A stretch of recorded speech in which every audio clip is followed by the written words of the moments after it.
All right. Well, first off, thanks for everyone for coming. I wanted just to have something up for everyone to look at here with a bit more information about ourselves and the book and where to get the book. Allow me to introduce myself, Salina Bookshelf, the book, and Lorinda Martinez today. So my name is Tyler Mitchell. I am the editor here with Salina Bookshelf. And I've been working here for quite a few years now, and to work on so many different projects, children's books, textbooks, novels, and now running with Changing Women. My job as an editor, especially a Dine editor, it's always important for me to try to look for some of the best writers and some of the best work that they produce. One of our main mission at Salina Bookshelf is to produce mostly bilingual Indigenous literature, bilingual Indigenous tools to not only help teach the language, but also bring light the importance of Indigenous cultures, whether it be through children's books, textbooks, audiobooks, anything that we can do to spread the importance of language in any way to help the community within that. So that's my job here as the editor for Salina Bookshelf. That is why we create the books that we create today, that we have been for the last 25 years. It's also the reason that we have this wonderful book and we have this wonderful author here with us today, Lorinda Martinez. So first off, I'd like to introduce the book, Running with Changing Women. I believe we started working on this 2 years ago, especially during the pandemic. And so it's such a joy to be able to introduce this to us, to everyone out here today. So the synopsis, if you will, for Running with Changing Women follows a young girl named Samantha. Now, Samantha was a girl attending Atsa Community School on a Navajo Reservation. And up to this point, her life seems pretty average when one day at school, her body suddenly changes. Now, as a Dine, Samantha must now prepare for the Navajo Womanhood Ceremony called the Kinaalda. With her life now filled with more drama than ever before, she's reluctant to participate in the demanding 4-day ceremony. With a whirlwind of new adventures and pep talks from those closest to her, Sam's family, her 2 best friends, they help do their best to help Sam deal with bullies, boys, and her new responsibilities as a Dine woman. We're so excited to reveal the book here today. We're so excited to talk about it and also hear from some of the chapters from the one and only Lorinda Martinez. Now, the hardcover of Running with Changing Women is now available. You can visit us in our Flagstaff location at Salina Bookshelf Inc., 1120 West University Avenue, Suite 102. Again, the hardcovers are now available at salinabookshelf.com, and we will have some paperbacks available later this month, but definitely most likely for the 1st of August. So we're super excited with how the hardcovers came out. We're super excited to kind of have an official relaunch with the paperback. I'm super excited to talk about this book today, and I'm super excited to introduce Lorinda Martinez. So without further ado, I would love for Lorinda Martinez to introduce herself. All right. Well, again, thank you so much for the introduction. And my name is Lorinda Martinez. My plans are on the continent.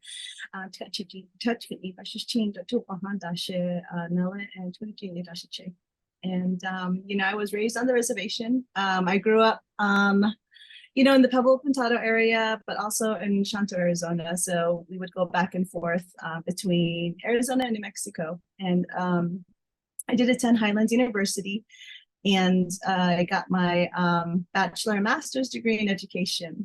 I'm living in the Four Corners area, and I'm teaching. Right now, I'm going to be teaching 4th grade this coming school year. So, looking forward to that. Really excited for the new school year. Tyler,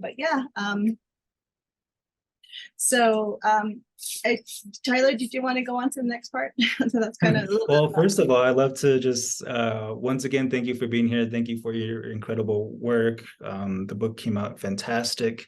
All of your hard work is so it's been a lot to me. It's been a pleasure to work with you.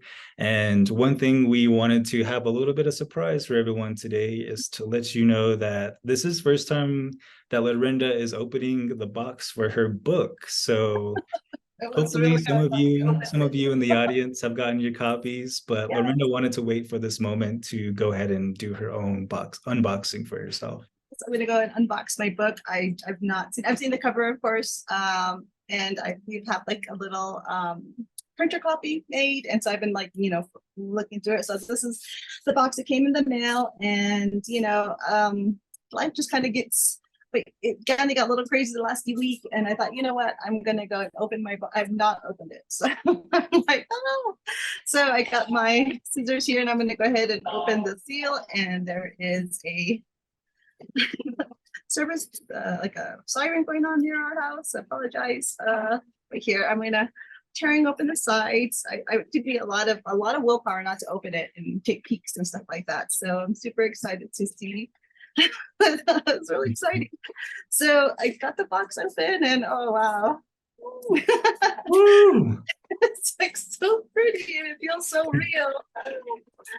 So oh wow, yeah, it feels hefty, it feels nice, the cover feels soft, it's so beautiful. It's amazing. I really, I'm so excited. There's no words right now. It's gorgeous. I'm so happy, and it's what Les Tyler said. It was a long work in progress. He and I, emailing and meeting on Zoom all the time, talking about it, and it's finally here. It's really It's finally amazing. here. Yeah, I can't believe it. It's gorgeous. Oh Oh, wow. I'm so excited for you. I was really excited when we got them in, but just seeing you being able to open it for yourself I is know, like I'll shake you. It's like oh my so, God, yeah. It's awesome. It's awesome. it's so neat. And there's like, my little picture in there and everything. I was kidding. Oh wow, that's so neat though. All right. Yeah. So once again, thank you for all your hard work. I'm so excited to get started. I do want to point some attention to the cover as well. So Running with a Changing Woman is illustrated, the cover was illustrated by Navajo artist Brittany Jean. So if you follow Brittany Jean or know the name or have seen her work, amazing artist. She did such a wonderful job. I also have to shout out Navajo artist Corey Begay, who is our current art director here at Salina Bookshelf. He's put together some amazing books. I see Daniel Vendover in the chat. We do have Fall in Line Holding back here. So Corey helped put that together. We also have Becoming Miss Navajo in the back here, both children's books that our director, Corey Begay, put so much work into making sure everything fits on the page, making sure everything makes sense on the cover, making sure all that looks good. So I do want to shout those two out real quick. And without further ado, I would love to just give the floor to Lorinda and have Lorinda read for us today. Well, we talked about this earlier, and we're going to go ahead and read the first chapter of the book. And so for those of you who have the book and like to follow along, please do so. For those of you who, this is the table of contents, and and I'm so surprised, like there's like 22 chapters, but over 300 pages. So it's quite, I hope it's good. So chapter 1, it's right here, and it says the bus ride home. Okay. Samantha's head slumped against the Atsa Mesa Community School bus window. She stared at the passing Navajo Reservation landscape. She watched juniper and cedar trees blur past. She could make out an occasional rabbit bush or a lone house as features of the landscape seemed to melt into each other. She felt awful. Her body ached, and all she wanted to do was curl up and sleep or maybe eat. She could smell the kids around her, and she wrinkled her nose, and her abdomen, can't say that word right, gave a small lurch of pain. She hated riding the bus. And to add insult to injury, her best friend Kim was absent today. With her funny anecdotes and drama, Kim's presence usually took the sting out of the bus ride home. She thought Miss Lobo would appreciate her use of the vocabulary word antidote. Thinking of the sixth grade's vocabulary words, she shook her head because the line of thinking would make her think of the pages of homework waiting in her backpack. As if a chain reaction occurred in her brain, today's events came flashing forward. Samantha felt the heat build in her cheeks and ears. She closed her eyes and tried to forget what happened today. Kim would have protected her today. Yet another reason her absence was unfortunate. Sam punched the backpack, as if punching the embarrassing contents would erase today's events. She wished it would, but the telltale bulge let her know she was wishing for a miracle that wasn't going to happen. She let out an exasperated breath. She hated feeling like this, like she didn't have any power, or like such a loser. She leaned her head back on the seat and wrinkled her nose again, but only because of the ugly grease spot she left behind on the window. Just real quick, Tyler, is my volume okay?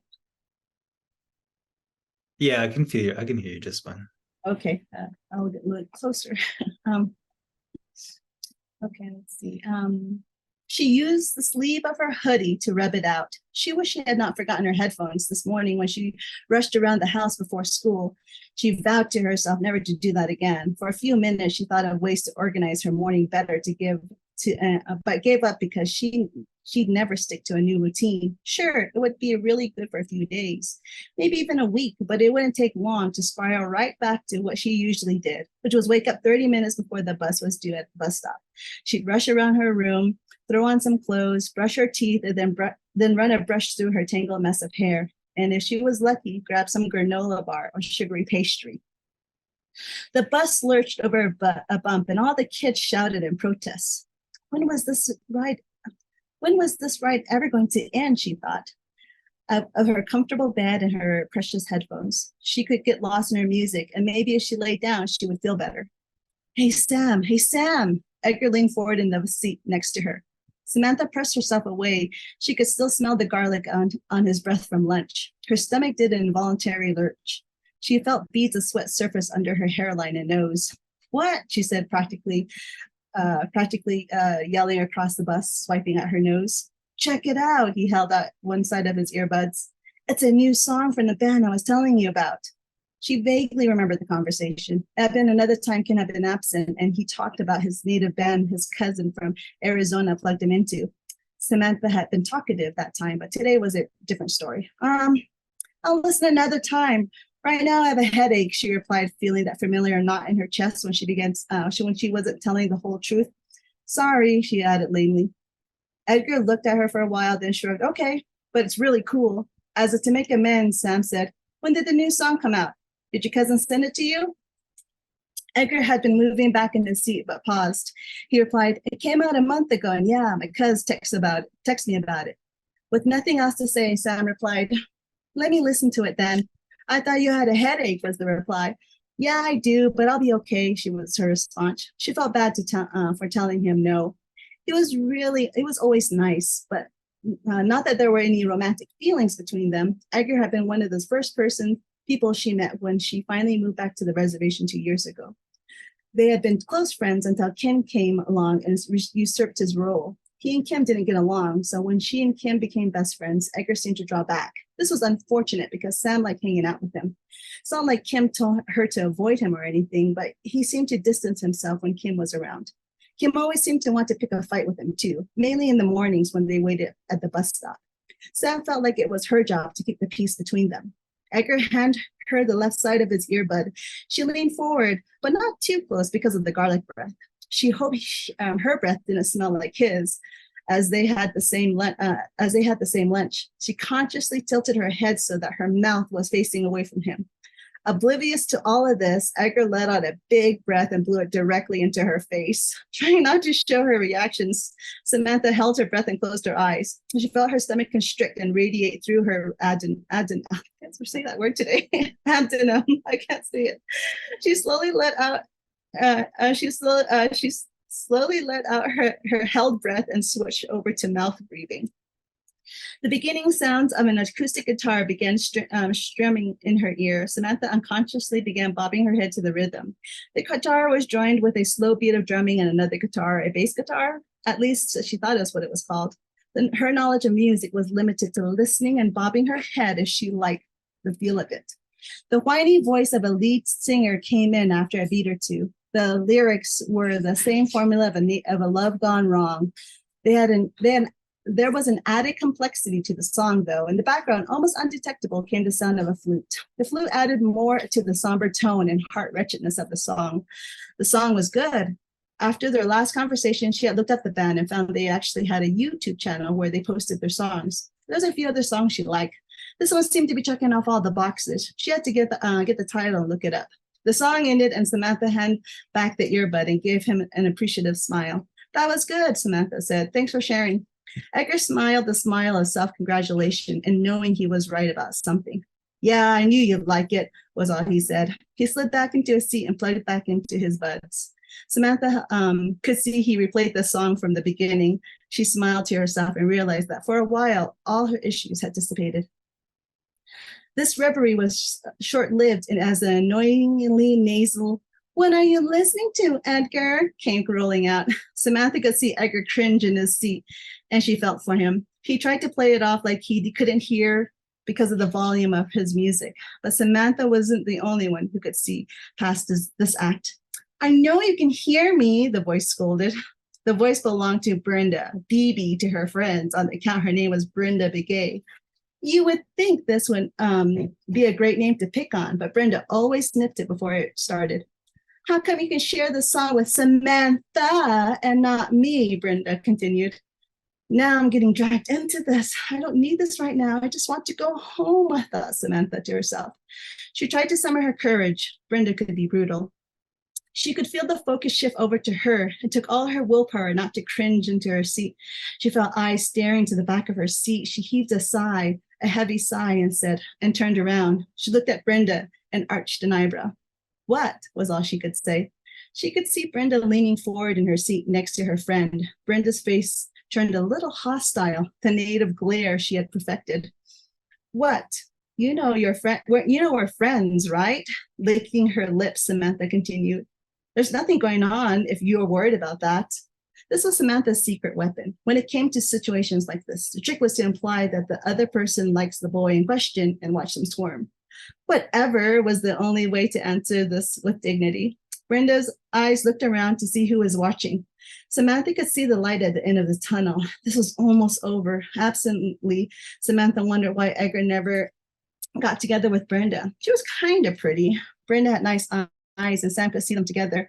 Edgar wore his hair military style like his older brother who was in the Marines stationed in South Carolina. Sam thought Edgar would be considered cute by girls. He had a straight nose and teeth. He had he did have long eyelashes for a boy, but they were stick straight. Samantha didn't always see those things in him. She just saw Edgar when he really let loose with his goofy snorting laugh. Then there was that farting stage. There, the less said, the better. Edgar took a moment to turn around and look at Brenda. "It's that band I showed you, and you said they sucked," was his reply. "Figure you wouldn't be interested." With that, they both turned around and relaxed into their seats. Brenda's stop was coming up, and she'd be off the bus soon. As if waiting for the right moment, Brenda let out a loud "oh." This time, Samantha cringed because she knew she would regret that "oh." And as if on cue, her body also did a painful cringe. She looked over at Edgar and he looked at her. He gave her that "I've got your back" chin tip, and she felt a little reassured. She wished Kim had been here. Kim had always had ways to keep Brenda in check. Sam didn't turn around but kept looking forward. Brenda's voice was loud enough for the whole bus to hear. Samantha saw the kids in front of her turn around to stare. Samantha felt her heart begin to beat double time. She clenched her right hand and pressed it against her leg. She left her other arm alone because she didn't want Brenda to see the effect she had on her. She tried to keep her breathing normal. She kept staring straight ahead, focusing on the bus rules posted above the windshield. She tried to make out the rubbed out curse words some previous student had tried writing in pencil before getting kicked off the bus for good. As if making sure she had everyone's attention, Brenda paused. Sheesh. It looked like she even had the bus driver's attention. She could see his eyes looking into the rearview mirror. Samantha tightened the muscles in her belly and waited. She could already sense this was going to be bad. In her head, she shouted, "Why isn't he watching the road?" Then it came, "Hey, Edgar, did you hear what happened to Sam in PE?" Again, another dramatic pause. Samantha's worst fears were confirmed. No, not now, Sam pleaded internally. To her utter surprise, she felt the world slow down. She felt like everything moved in slow motion. Samantha thought this only happened in movies, but here she was, feeling it in the flesh. She turned to tell Brenda to shut up, but it was too late.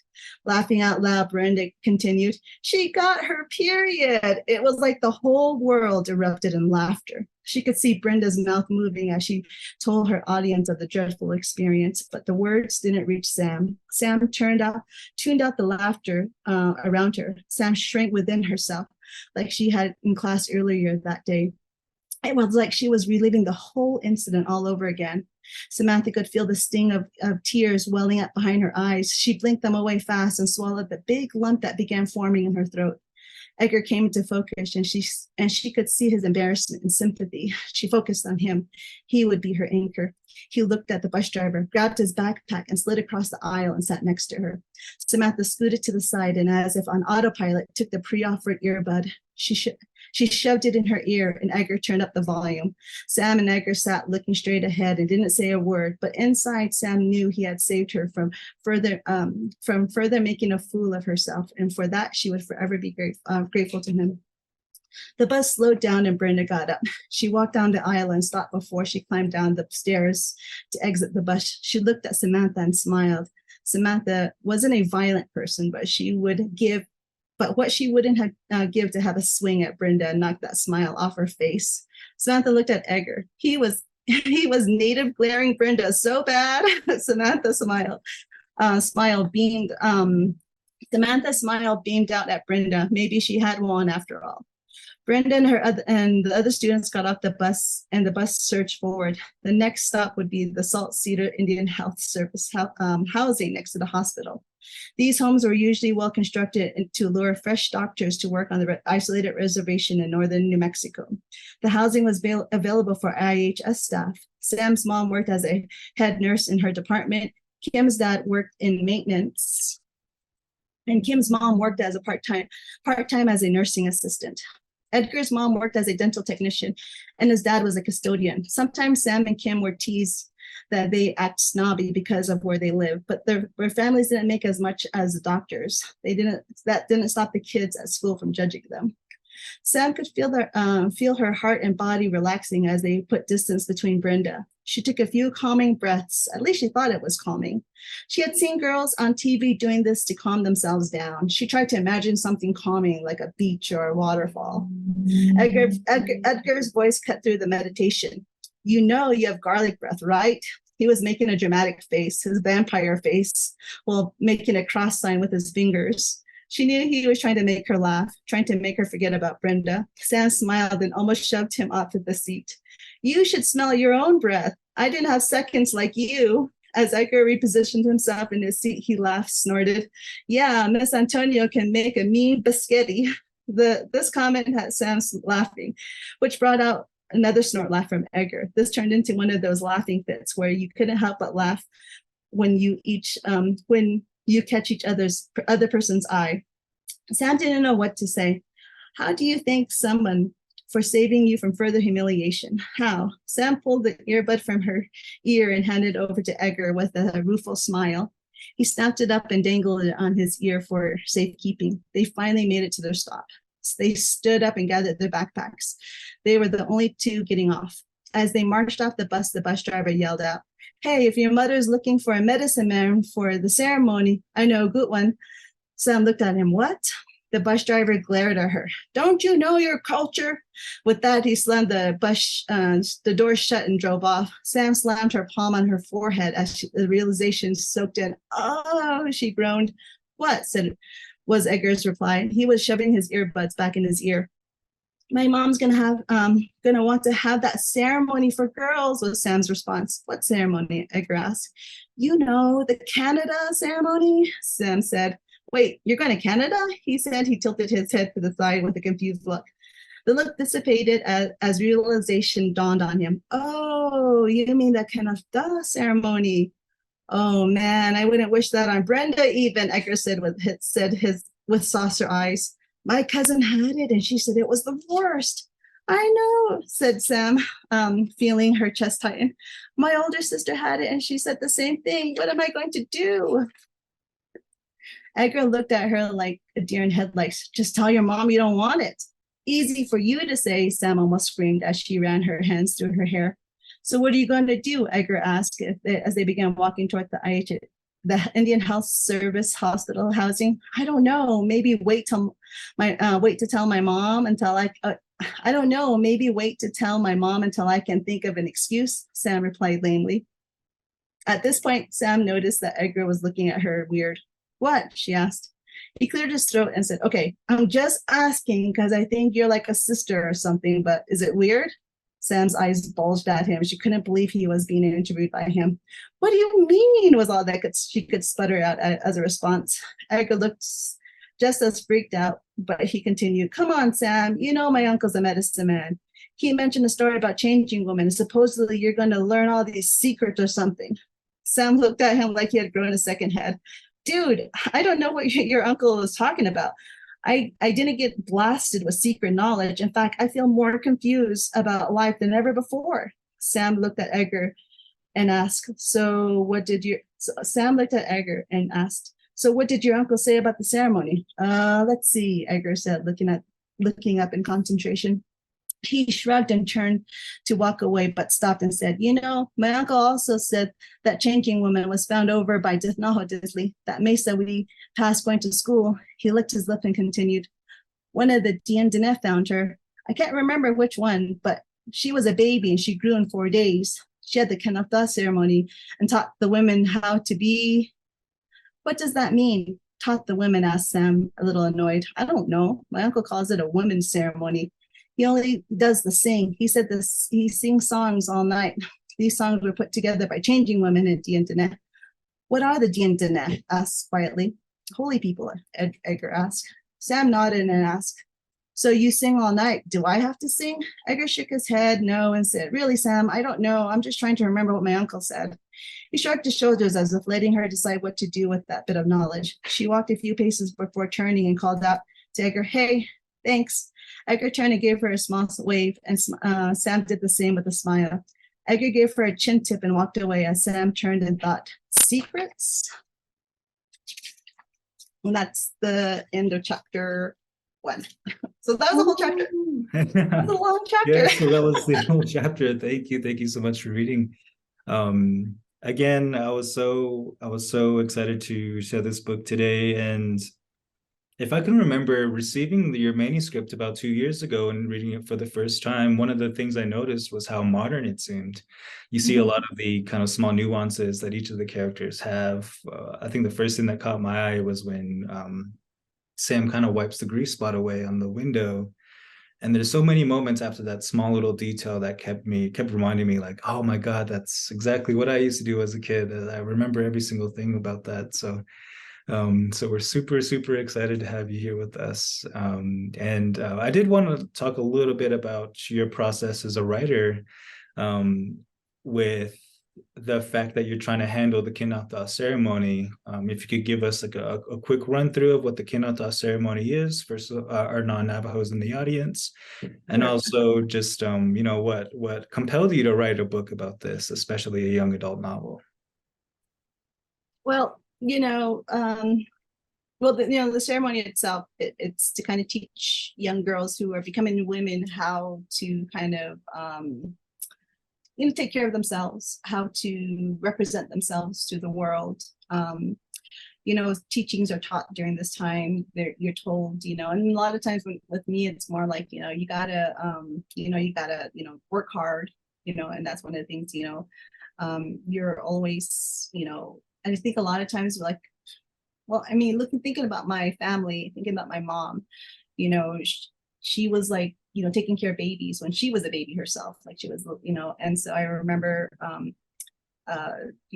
my uncle once telling me, I always, I was so surprised when I found out that your mom wasn't my mom. Like she was like actually his older cousin, but he called her mom, and he thought, so, women in our culture were given such heavy responsibility. We are in charge of the home, we're in charge of the livestock, we're in charge of the children.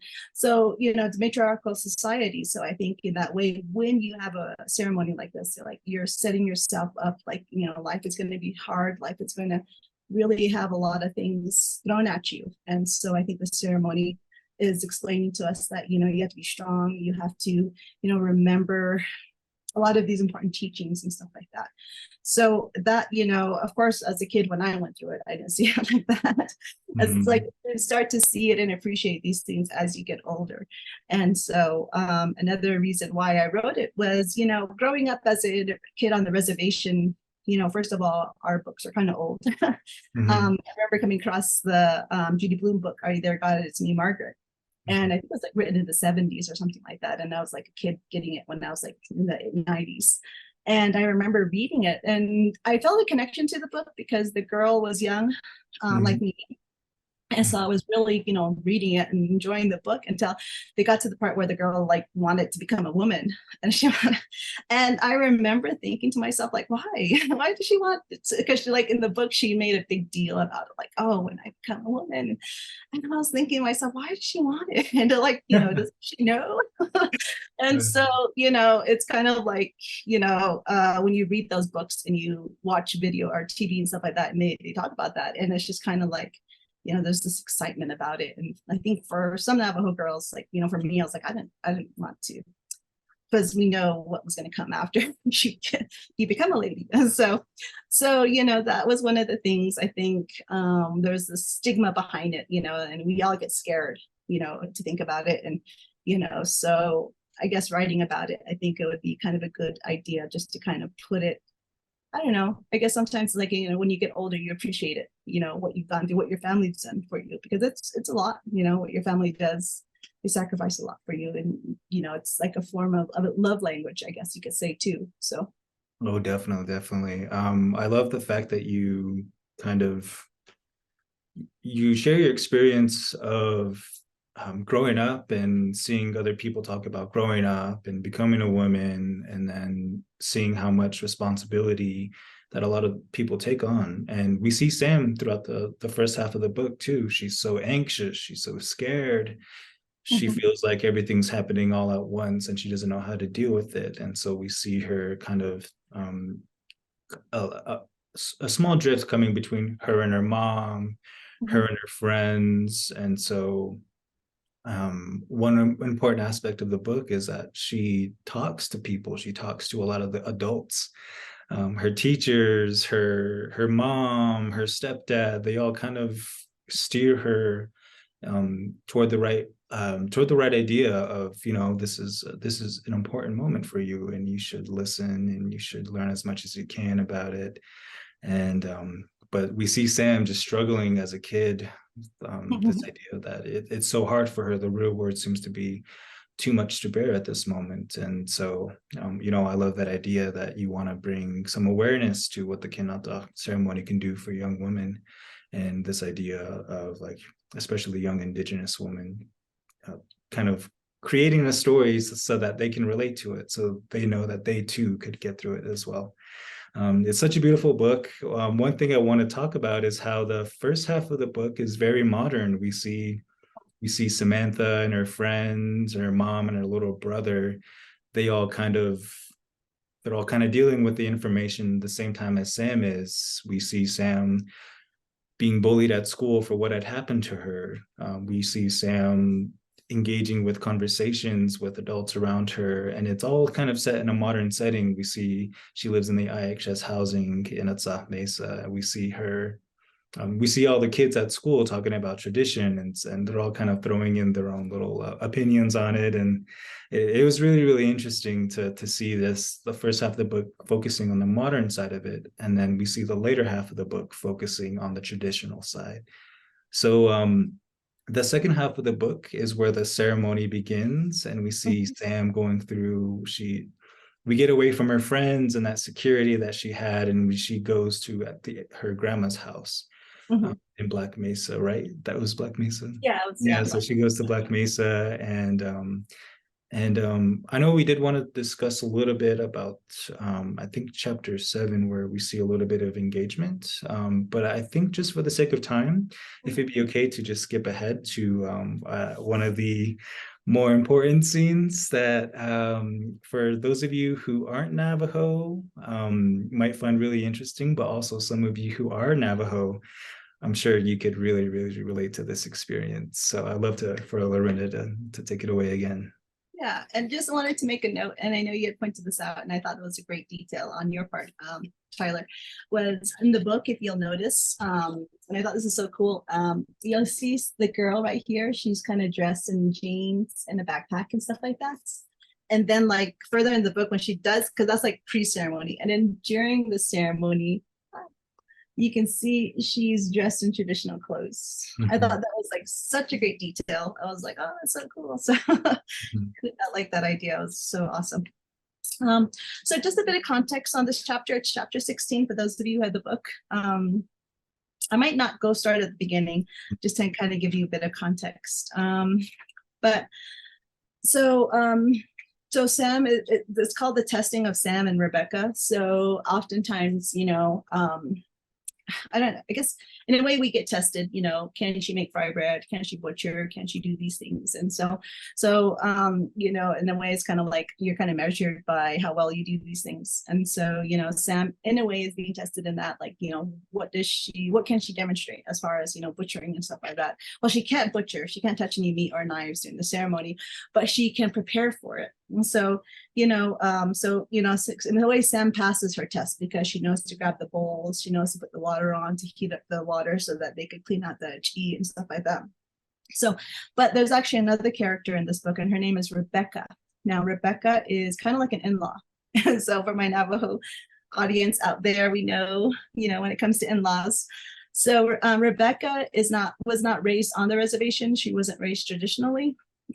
She was a bit about her. She was adopted, and her adopted family was a white family. So she wasn't really connected to her Navajo side, but she happens to meet Sam's cousin, and he's, pretty traditional in that sense.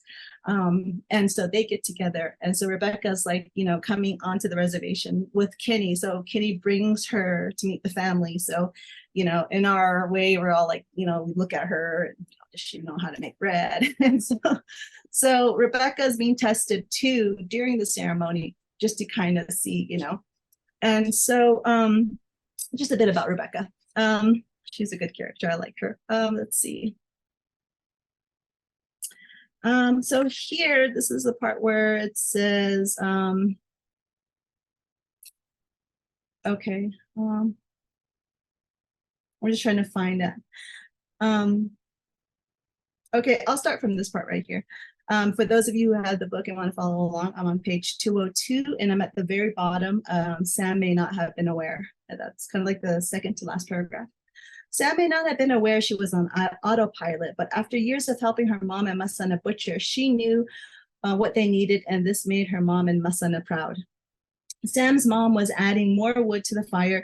Jim was laying a tarp on the ground where the sheepskin would be laid out, along with the organs of the animal. Sam walked over to the sheep in the wheelbarrow. She watched it laying on its side, breathing heavily.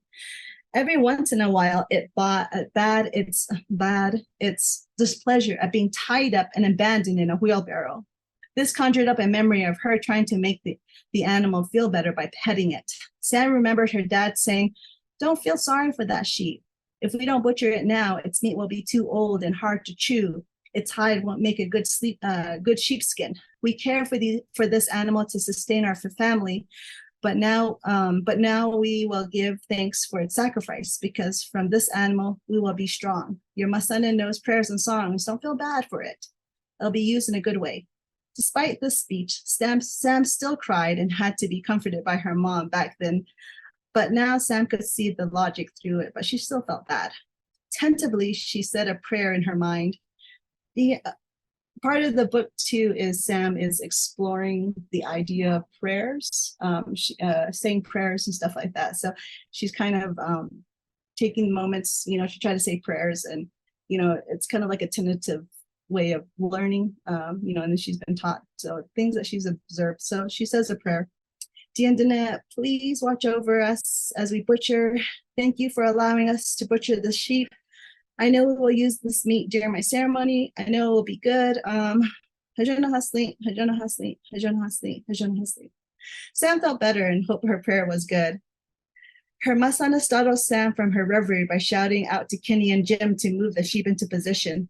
Right away, Jim and Kenny stepped forward and each took an end and heaved the sheep over to the spot where her masana had indicated.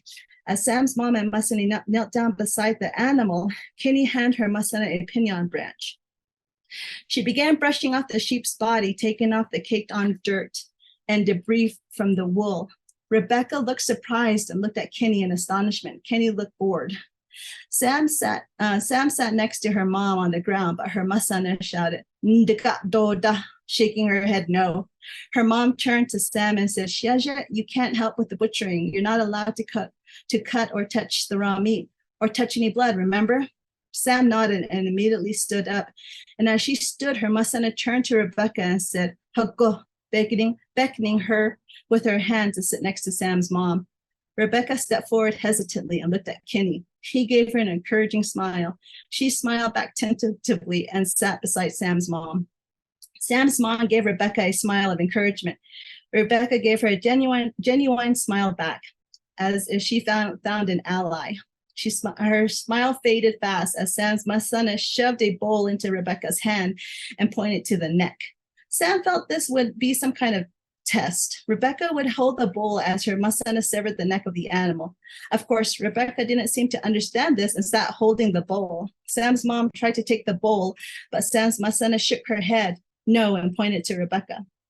Sam's mom gave Rebecca another encouraging smile and reached over and put her hand over Rebecca's and brought it to the bowl and said, "You have to catch the blood." Rebecca's eyes opened wide and she quickly looked at Kenny. He responded by stepping forward and saying, "Shamasana, I can do it," reverting to his English as he spoke to his Masana. Masana shook her head again and pointed to Rebecca. Kenny tried to explain, "Shamasana, she's never done this before. Maybe she can watch and learn the next time she can do it." Again, her Masana shook her head and looked at Rebecca expectantly.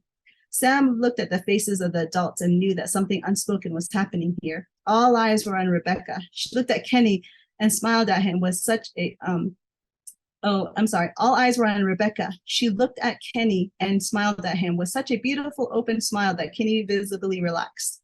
Rebecca sat up straighter and shoved the bowl underneath the sheep's neck and said, "It's okay, I can do it."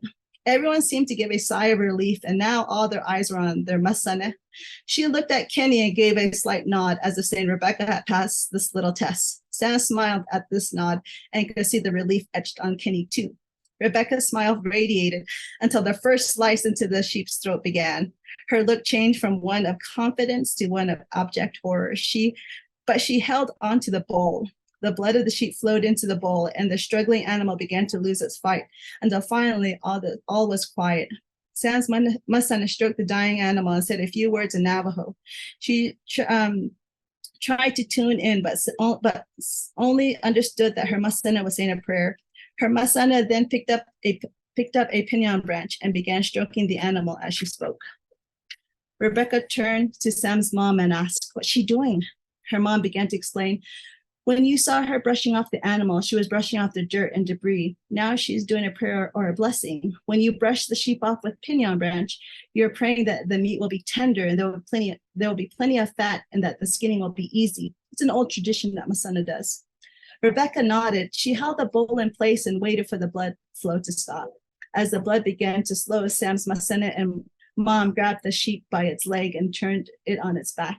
Rebecca stood up to take the blood away as Sam's Masana barked out an order and pointed to the hind legs of the sheep. Rebecca looked around confused and tried to hand the bowl to Sam, only to be met with a loud command by their Masana. Thankfully, Sam's mom supplied the answer. Sam isn't allowed to touch the blood or the meat. Kenny stepped forward and took the bowl with the blood and quickly carried it into the cha'o. Sam followed behind him to dig out the aluminum foil for him to cover it. She stepped back outside and saw Rebecca holding the hind legs as her mom and Masena began cutting into the animal to skin it. Masena was talking in Navajo, and Sam's mom interpret what she was saying. You see, you make an incision here, but you don't go too deep. You don't want to poke a hole through the hide. Now, very gently, you have to begin separating the hide from the meat. Try not to let any meat stay on the hide. If you're not careful, you can tear a hole or leave a lot of meat. It was mainly what they always told Sam when she helped butcher. Sam's mom continued her lesson. My mom once had 200 head of goats and sheep. It was a lot of work to take care of them. At this point, Aunt Flora came up and took a knife and grabbed a hind leg from Rebecca and began cutting into the leg. As she had lessons of her own. Once we finished separating the legs, neck, and most of its back from its body, we're going to hang it upside down. Be careful, blood and other things come out from the neck. That's why you wear old shoes on the res. As the older women butchered, the conversation changed from tutoring to gossip. Their Masena began filling the ladies in on how the family didn't like the girlfriend of one of their uncles. She's always brings her kids around at the first of the month. The sisters tisked at this. Why isn't she here helping us? Does she even know how to butcher? Aunt Flora muttered, dissatisfied. I know, and does she know how to make fry bread? Said Sam's mom. This brought up another story from Sam's Masena, and the women leaned in closer. Timothy is the Aunt Flora's son. Timothy walked, and that's kind of it for now. I might skip over to that section where we were talking about earlier. Yeah, of course. Timothy and Sam taking more because the aunt brought, some stuff for the ceremony, so they're emptying the car, and she's talking to her cousin. So the test continues for Rebecca, and this is the second part of the test. Okay, let me get to this part right here. I'm a little ahead.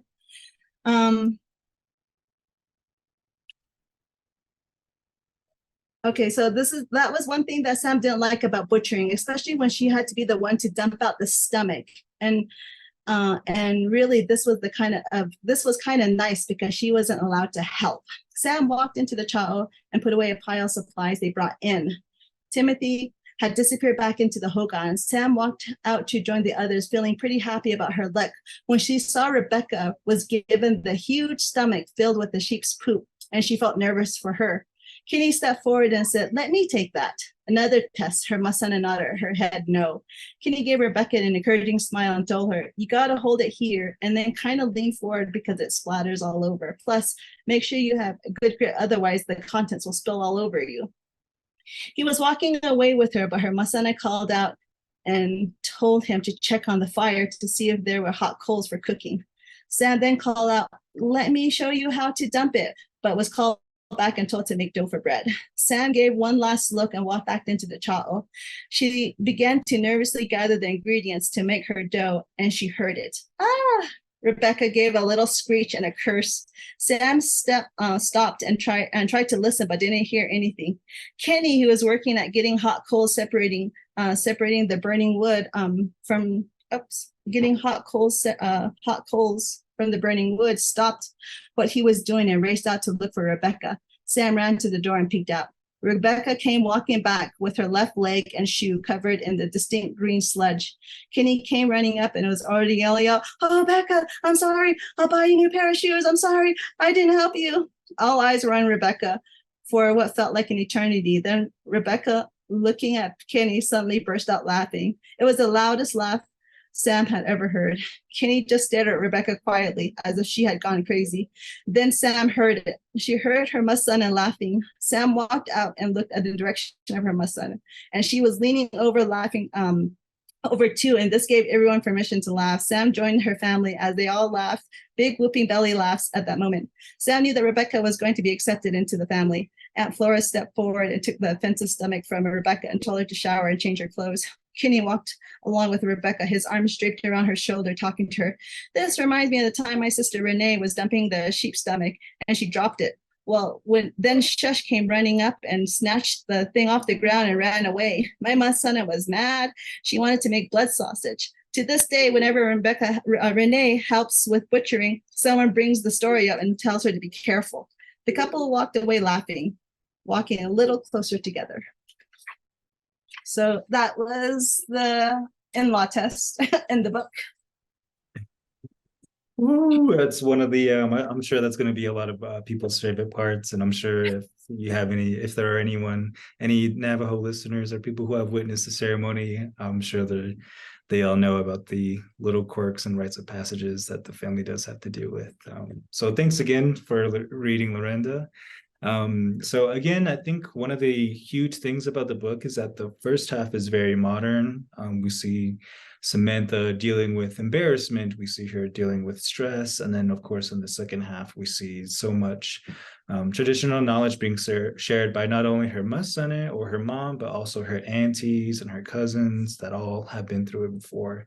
And of course, they still have all these little, banter between the aunties, and there's a lot of humor in the book, in both parts of the book. And so thanks for sharing that awesome passage with us today. And I would like to ask you to read one more section of the book. Of course, the book is called Running with Changing Women.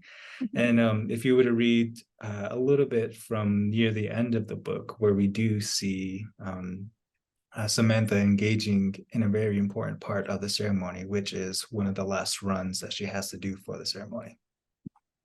Okay, let's see. And this is the part of the ceremony.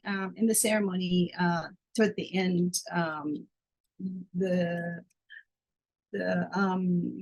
they wash their hair. The Kinaalda, they wash her hair in yucca root, and after that happens, that kind of signals like toward the end of the ceremony, after the singing has been done for the girl. And so after she gets her hair washed, she goes outside and she starts running. And so so this is where it starts. I guess I can start from this part. Okay, let's see. Sam stood out facing the group of her young cousins, along with Renee, Kenny, Rebecca, and Timothy. Those are kind of like her main posse, if you will. Next, her dad led her to the trail and said, "Okay, it's time for your run.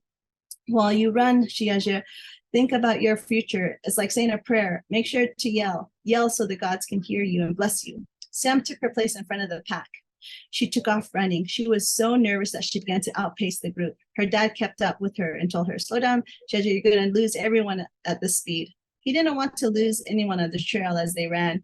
Kenny and her dad began yelling. Finally, Sam's dad said, "Come on, Sam. Let the holy people know you're awake. Let them hear you. Make some noise." As if demonstrating to her, he let out a long whooping sound.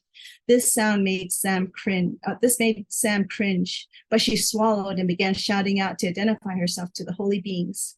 As she whooped, Sam could see the eastern horizon turning colors.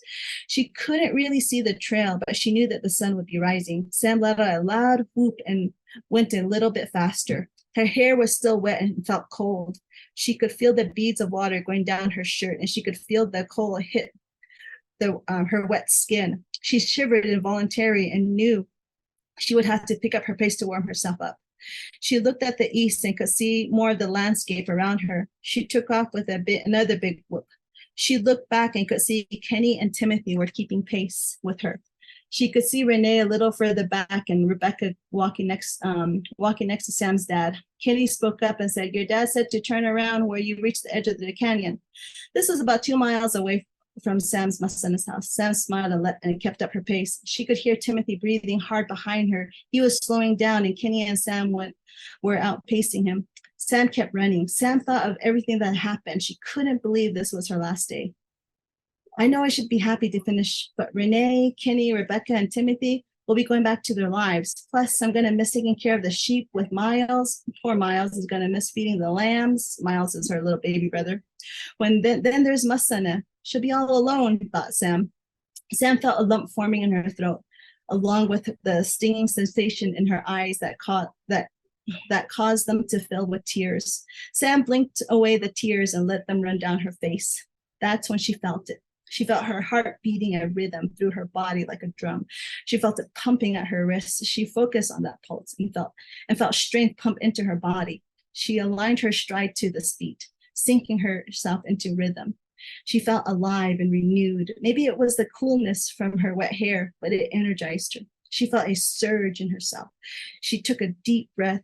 She felt a dam inside her pushing at her chest. She took another deep breath as if the dam broke, she let out a long, loud whoop.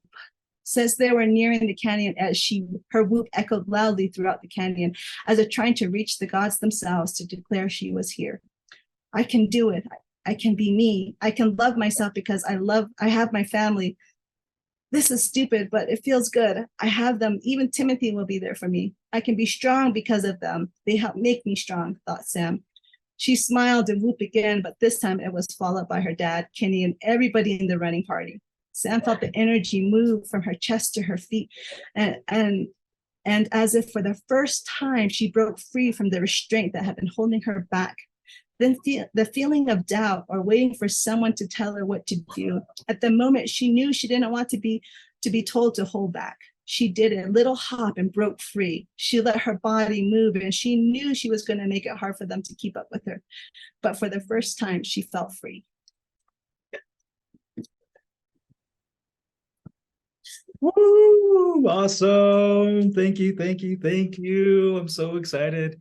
I'm so excited everyone gets to hear your work and hear your words. And I'm so grateful you're able to join us today and to be able to read from your book. Again, everyone, Running with Changing Women is out now on salinabookshelf.com. The hardcovers are available, and we will be getting some paperbacks pretty soon, so keep an eye out for that. And of course, it's such a beautiful, beautiful book. There's so many things to talk about. There's so many themes going in and out of this book, with the first half focusing on the modernity of seeing Indigenous people live, making sure that that aspect of life, how we live day to day now, is such a huge part to point out. And also the different characters we encounter. We see Renee, we see Rebecca, people that didn't grow up with traditional knowledge that are engaging with Sam, and they're learning so much from just observing her and joining her on her journey. And I think that's kind of what the reader will experience as well. There's so much traditional knowledge, especially in the second half of the book, that every single character seems to chime in about something, how they feel about it, something new that the reader could learn about the ceremony themselves. And so it does feel like as the reader, you're learning how to be strong and independent yourself. And we see Sam, from Sam's very first run in the beginning of the book, how she struggles running, to how she keeps up with it, and how it keeps her alert, it keeps her active, it keeps her ready for the next day. And so thank you so much for reading with us today, and thank you so much for joining us today. And I would actually like to open the floor if anyone wanted to ask any questions, if anyone had any response to, if there was something that was really interesting about the story, or if you'd like to ask myself or Lorinda something about the book. We'd love to open it up to the floor with any questions. I do see a hand raised here from Kyle Manuelito. I'll go ahead and allow you to talk now. All right, Kyle, take it away. Hi, Kyle. Yate, Lorinda, can you hear me? Oh, we can hear you. Okay, I'm chiming in from Gallup. I had to leave the office. I was actually at the office earlier, but I had to pick up my sister. But more importantly, thank you for the time, and thank you for allowing us to be a part of this evening. The main part I got about the whole thing, with you reading just that, chapter, and just the ending. But what really caught my attention was her Navajo glare. That was something that we don't perfect, but it's just a part of us culturally speaking.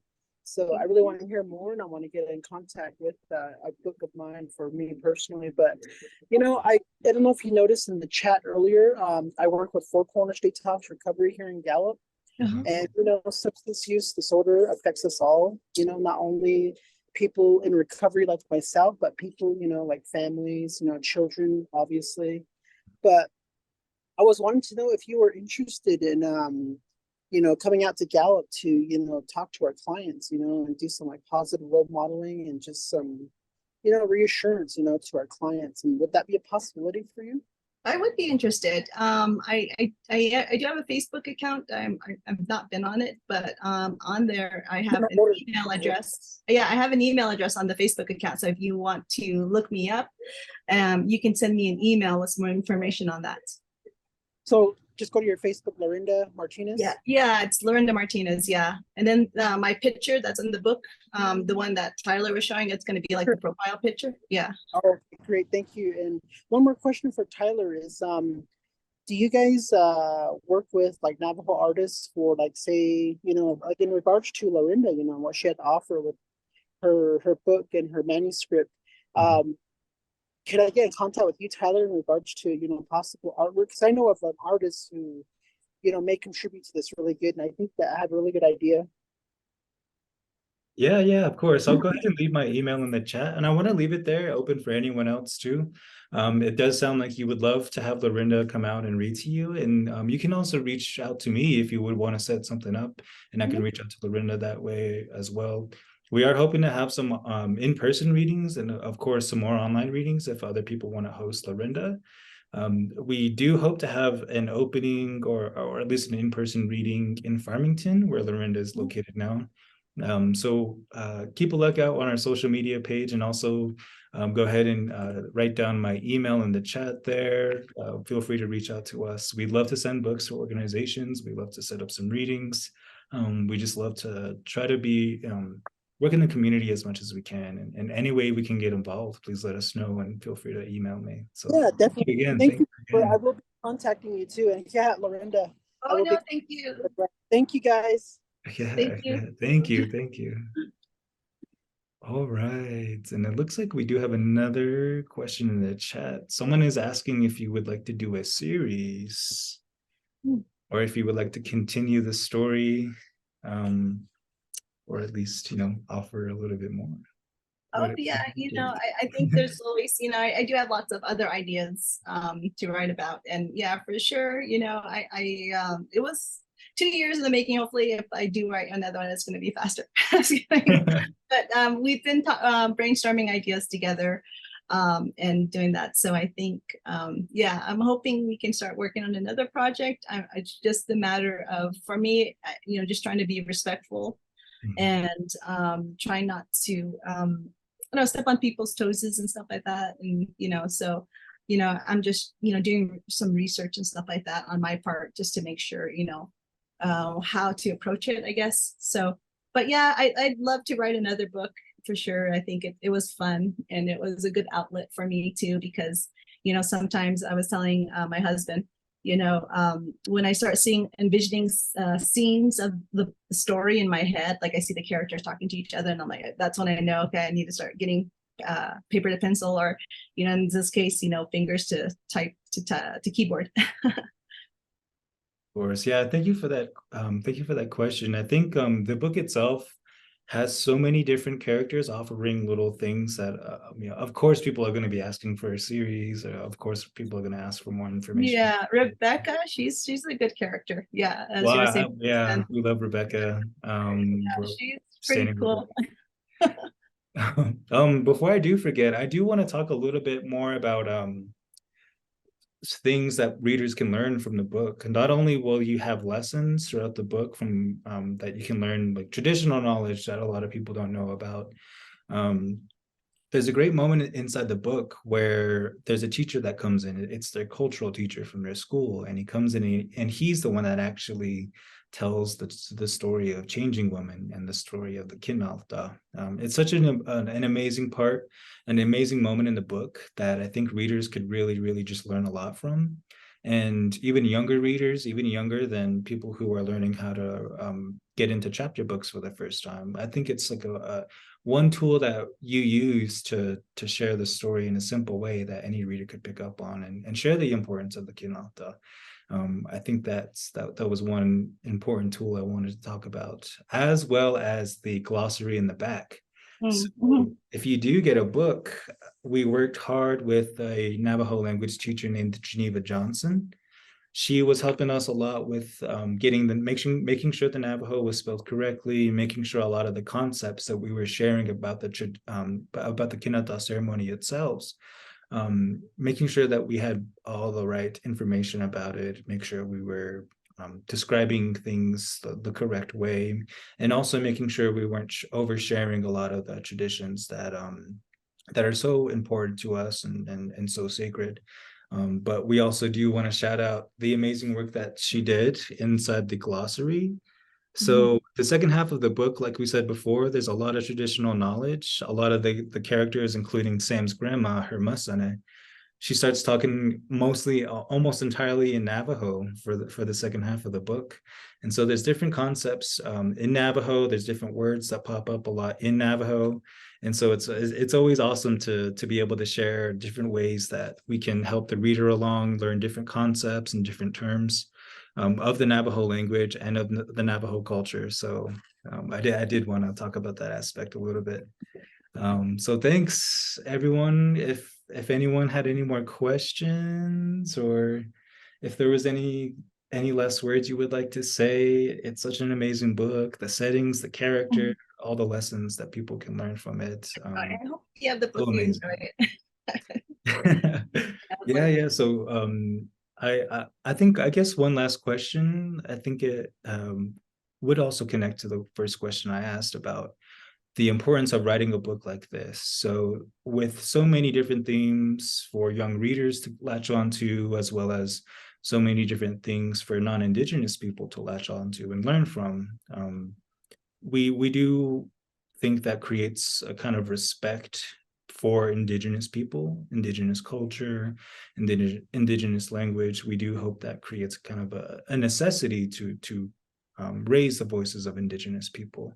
So I guess my last question would be, for those reading, Indigenous, young, non-Indigenous parents, grandparents, reading along with their children, what do you hope readers can learn from this story? And I guess, like, what is kind of your final message that you would love as a writer to share with the people? I think, growing up, I think like I was one of like the first generations to not really be fluent in Navajo. So, oftentimes when we would grow up, we would try to say words in Navajo, and the adults in our lives would laugh at us or tease us and say, "Oh, you're saying it wrong." And then, in a way that by teasing us like that, they would just kind of discourage us from really wanting to learn the language. I know like a lot of times, no, that's kind of what happened to me. But on the other side of the coin, my parents did really kind of like do the teachings to us and tell us a lot about the stories of our culture, the different things. And so I was able to really pick up a lot of the culture. Again, it's like the language. And so I think with my generation, we were one of the first ones to kind of really not pick up the language like it was, been passed down before. And I think, again, is that teasing or telling us we're doing it wrong. It kind of like pushed us away from that, not feeling comfortable to try. And as a teacher now, I've worked on the reservation, there's kind of a shift. And now like they're telling us, don't tell the kids they're saying it wrong, encourage them. If they mispronounce it, still tell them, they're doing good. Their accent and their things will improve as they get older. So don't, discourage them. And so there's that shift in there. And I think for me, a young girl who's been taught that, who doesn't feel comfortable because she can't speak Navajo, she's been, and so she feels guilty for not speaking Navajo, she feels bad for not speaking Navajo, she doesn't know, like, because she has the modern side and she has the traditional side, and she's like trying to figure out how to merge them both, I guess you could say. So I think trying to show that appreciation for our culture, and a lot of the teachings, the stuff I learned from my ceremony when I had my ceremony, it was until I was older, and and it's like I realized, yeah, this is important. This is, all of these things are important. And when you're younger, you're just kind of like, your friends and all of that. Mm-hmm. So I think for the kids, it's kind of a good way to kind of show them in a way, this is somebody that I hope you can identify with. And she's going through something that you're going through. And you can see how she's trying to navigate it. And it's okay, it's okay that you're not a perfect Navajo. So, and as for those who are learning about our culture, I think, I think it's just a nice way to kind of, I don't know, kind of show that, you know, even though we're Navajo, we're not, we've changed with the times too, you know. We kind of evolved as a culture, as a people. And so, so I think in this way you can kind of see, you know, we're not, you know, we have a different way of seeing ourselves, you know, as Native people, you know. And so I think with this you can kind of see that this is a modern girl who has a phone and who has these things, and she's, you know, and she's just really trying to learn too. So hopefully, you know, that kind of gives like a gentle step in the direction of being appreciative of the Navajo culture, but also just maybe hopefully understanding, you know, where we're coming from too as a culture. All right. Well, that is such a beautiful response. And I really do feel like you capture the journey of someone trying to learn how to be themselves and how to grow up and take on a lot of responsibility, and how important Navajo language and culture is as a part of that process. So of course, thank you again, Lorinda. Thank you everyone for joining us tonight. Again, Running with Changing Women is available at salinabookshelf.com. You can go to our website, order online through Hardcover. We are doing free shipping at the moment. And yes, so thank you so much for coming out. We do appreciate everything that you've done, Lorinda. We're so proud to have this new book. And so excited for the future. We're so excited for more people to get their hands on it. There it is. So thank you, everyone. Thank you. Have a good one. We have been recording this, so if you missed it or you would like to share it with anyone, your loved ones, your friends, we will have it up on YouTube. We'll have it up on our website. We'll share it on Facebook. But of course, it's so amazing to have you here with us live. It's so amazing to have you here with us live. I'm like choking up already. Oh, thank you, everyone. Thank you for joining us. And thank you so much, Lorinda, for your time and your hard work. And we're really excited. It was great. Thank you so much. And again, I'd like to thank, you know, you and Eric for all the help. You guys have been amazing. It was so great. You know, it was really great working with you all. It was just such a great process. And I just really loved working with both of you. And it just, from my bottom of my heart, thank you. You really made my dreams come true with this, and it's amazing. Thank you. It's so amazing to see, and we're so grateful for you. So thank you, everyone. Thank you, Lorinda. Everyone have a great evening, and yeah, have a great one. Thank you, guys. I thank you for everyone who showed and helped, you know, come here and support us. Thank you so much. It was amazing to see you all. Thank you. Thank you. All right, everyone, have a great evening. Goodbye. Goodbye. Good night. Good night. We'll see you, Tyler. We'll see you. Have a good one. Bye.